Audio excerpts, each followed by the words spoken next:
prie, allez-y.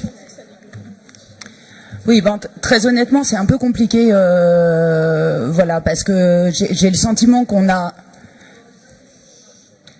tout juste commencé à avoir un débat qui aurait mérité un petit peu plus de développement et du coup, il est difficile de savoir comment ce vœu va être accueilli. J'espère qu'il le sera avec attention et avec bienveillance. Il vous surprendra pas, hein, c'est pas la première fois qu'on parle de cet attachement que visiblement nous partageons aux lignes du quotidien et en particulier à l'étoile de Veynes qui permet à la fois de franchir les Alpes et puis de relier Marseille, Valence, Grenoble et Briançon. On sait aussi tous que sans la mobilisation des usagers, des acteurs locaux, ces lignes seraient probablement déjà fermées aujourd'hui. Faute d'investissement depuis des années, le service y est dégradé.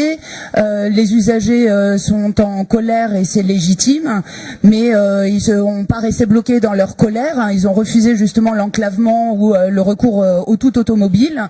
Ils se sont renseignés, ils se sont démenés, ils se sont organisés, ils ont interpellé les élus et au final cette mobilisation a payé. Sauf qu'aujourd'hui, alors que le tour de financement semblait être bouclé, la ligne Grenoble-Gap semble encore menacée puisque alors si j'ai bien compris, la ministre Elisabeth Borne, qui avait annoncé un financement de 40% pour l'engagement de l'État, a également indiqué que ce financement n'interviendrait que lors du prochain CPER, c'est-à-dire pas avant 2021.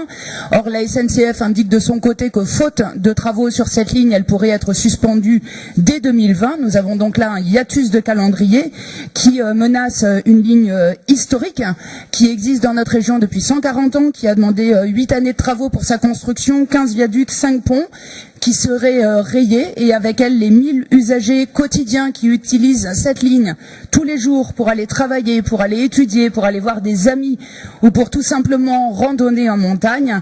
On parle là une fois de plus de territoires ruraux, de montagne qui sont déjà fragilisés par la disparition des services publics.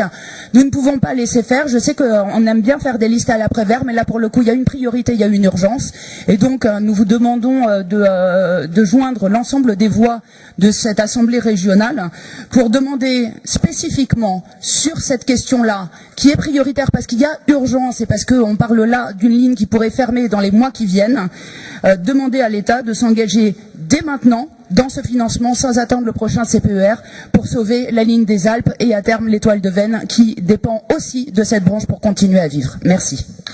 Merci beaucoup Madame Morel-Darleux.